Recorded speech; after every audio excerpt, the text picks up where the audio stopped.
بسم اللہ الرحمن الرحیم السلام علیکم ورحمۃ اللہ تعالی وبرکاتہ نحمدہ ونصلی ونسلم علی رسولہ الکریم وعلی آلہ وصحبہ الاکرام اجمعین وبارک وسلم۔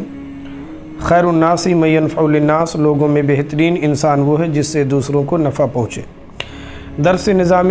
شریعت میں میں تمام ناظرین کو خوش آمدید کہتا ہوں اور امید کرتا ہوں کہ آپ سب خیر و عافیت سے ہوں گے۔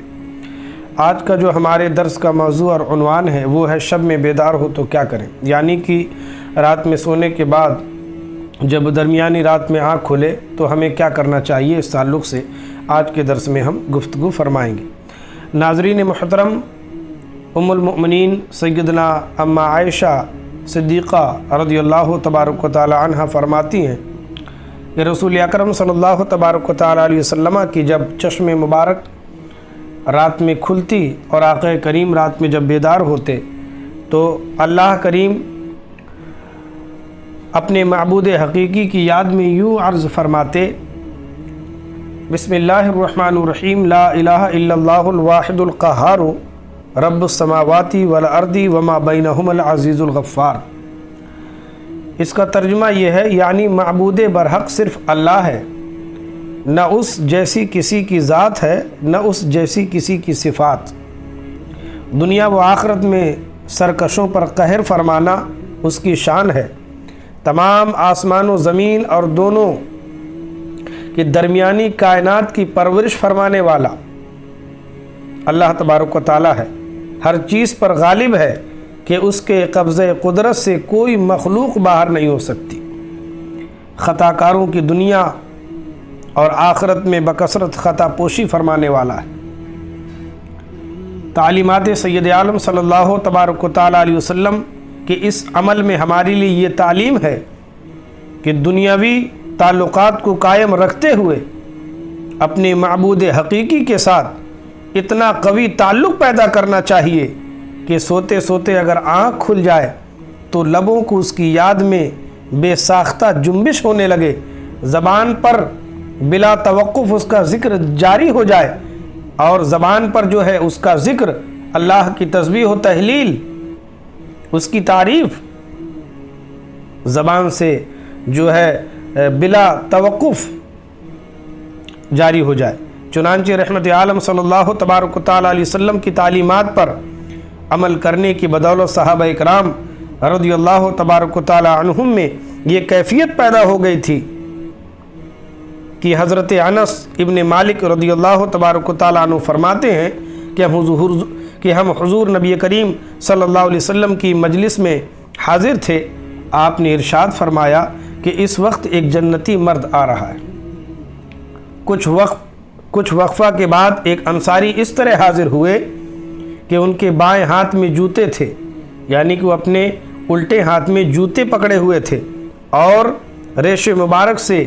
آب وضو کے قطرے ٹپک رہے تھے۔ آپ کے جو داڑھی مبارک کے بال تھے اس سے جو ہے پانی کے قطرے جو ہے ٹپک رہے تھے۔ دوسرے دن آپ نے فرمایا کہ تمہارے پاس اس وقت ایک جنتی مرد آ رہا ہے۔ دوسری نشست میں بھی اللہ کے نبی سید عالم صلی اللہ علیہ وسلم نے یہی جملہ ارشاد فرمایا، چنانچہ وہی انصاری اسی شکل میں پھر حاضر ہوئے۔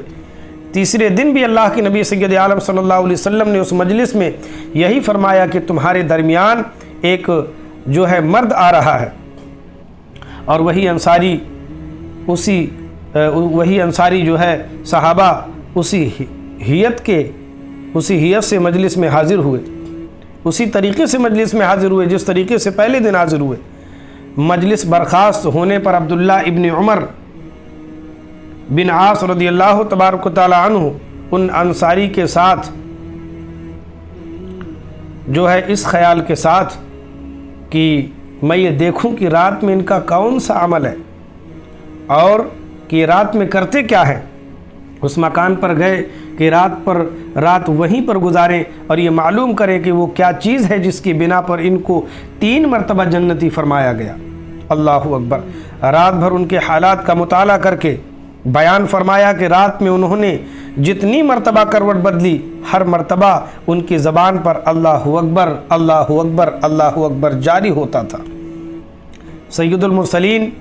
صلی اللہ تبارک و تعالی علیہ وسلم نے ابتدا میں مولا تعالیٰ کی صفت قہار اور آخر میں صفت غفار بیان کر کے ہمیں یہ تعلیم فرمائی کہ عاقل کا فرض ہے کہ مولا تعالیٰ کی ان دونوں صفتوں کو پیش نظر رکھے، یعنی اس کی قہر سے ڈرتا بھی رہے اور مغفرت کی امید بھی رکھے، نہ صفت قہار کو فراموش کر کے بے خوف ہو جائے، اعلانیہ طور پر بے باکی اور جسارت کے ساتھ احکام شریعت کی خلاف ورزی کرنے لگے، نہ صفت غفار کو بھلا کر اس کی رحمت سے مایوس ہوئے کہ اللہ تعالیٰ کی رحمت سے کافر مایوس ہوتے ہیں، مومن مایوس نہیں ہوا کرتے۔ قرآن پاک میں فرمایا اللہ تبارک و تعالیٰ کی رحمت سے کافر قوم ہی مایوس ہوتی ہے، جس طرح صفت غفار کو فراموش کر کے رحمت الہی سے مایوس ہونا قرآنی ارشاد کے مطابق کافر کی شان ہے، اسی طرح صفت قہار کو بھلا کر کے بے خوف اور بے باک ہو جانا کافر کے ساتھ مخصوص ہے۔ مومن اور مومن کی شان، مومن دونوں صفتوں کو پیش نظر رکھا کرتا ہے، اسی واسطے فرمایا گیا کہ ایمان خوف و امید کے درمیان ہے۔ ایمان جو ہے وہ خوف اور امید کے درمیان ہے۔ ان جنتی انصاری صحابہ کے واقعے سے ہمیں اس بات کی تعلیم ملتی ہے۔ اور ایک نقطہ اور یہاں پہ ناظرین محترم ذہن نشی کریں، ایک بات ہمیں اور ملی کہ جب وہ انصاری صحابی نبی رحمت صلی اللہ علیہ وسلم کے مجلس میں حاضر ہوئے تو ان کے الٹے ہاتھ میں جوتا تھا، تو ہمیں تعلیم یہ ملی کہ جب ہم اپنے جوتے اور چپلوں کو اٹھائیں سیدھے ہاتھ سے نہیں بلکہ الٹے ہاتھ سے اٹھانا چاہیے۔ حضرت انس ابن مالک رضی اللہ تبارک و تعالیٰ عنہ فرماتے ہیں کہ رحمت پروردگار آقا کریم صلی اللہ علیہ وسلم نے ارشاد فرمایا کہ جب بندہ بسترے یا زمین پر سوئے اور شب میں دائیں یا بائیں کروٹ بدل کر مندرجہ ذیل جو ہے اور ان الفاظ کے ساتھ ذکر الہی کرے تو اللہ تعالیٰ فرشتوں کو مخاطب کر کے فرماتا ہے کہ میرے اس بندے کو دیکھو، یہ مجھ کو اس وقت بھی نہیں بھولا، تم کو اس بات پر گواہ بناتا ہوں کہ میں نے اس کو آغوش رحمت میں لے کر اس کے گناہ معاف فرما دیے۔ سبحان اللہ، اشہد ان لا الہ الا اللہ وحدہ لا شریک لہ لہ الملک ولہ الحمد یحیی ویمیت وہو حی لا یموت بیدہ الخیر وہو علی کل شیء قدیر۔ اس کا ترجمہ ہے میں اقرار کرتا ہوں کہ معبود برحق تنہا اللہ تبارک و تعالیٰ کی ذات ہے، ذات و صفات میں اس کا کوئی شریک نہیں، اس کے لیے حقیقی بادشاہت ہے اور سب خوبیاں اسی کے لیے سزاوار ہیں جو انہیں زندہ فرماتا ہے اور وفات دیتا ہے، اور خود ایسا زندہ ہے کہ موت نہیں آ سکتی، اس کے دست قدرت میں سب بھلائیاں ہیں اور وہ ہر ممکن چیز پر قدرت رکھتا ہے۔ ناظرین محترم، آج کے درس میں ہم نے یہ سنا اور ہمیں یہ تعلیم ملی کہ جب ہم رات میں سوئیں تو اور جب رات میں پھر اس میں درمیانی رات میں بیدار ہوں تو ہمیں جو ہے اللہ تبارک و تعالیٰ کی پاکی، اس کی بے نیازی، اس کی بڑائی بیان کرنی چاہیے۔ اللہ تبارک و تعالیٰ رسول کائنات صلی اللہ علیہ وسلم کی مقدس تعلیمات پر، نبی کی سنتوں پر ہم سب کو عمل کی توفیق عطا فرمائے۔ اللہ تبارک و تعالیٰ ہم سب کو علم نافع خیر کثیر عطا فرمائے، مجھ گنہگار کو اپنی دعاؤں میں یاد رکھے۔ السلام علیکم ورحمۃ اللہ تعالیٰ وبرکاتہ۔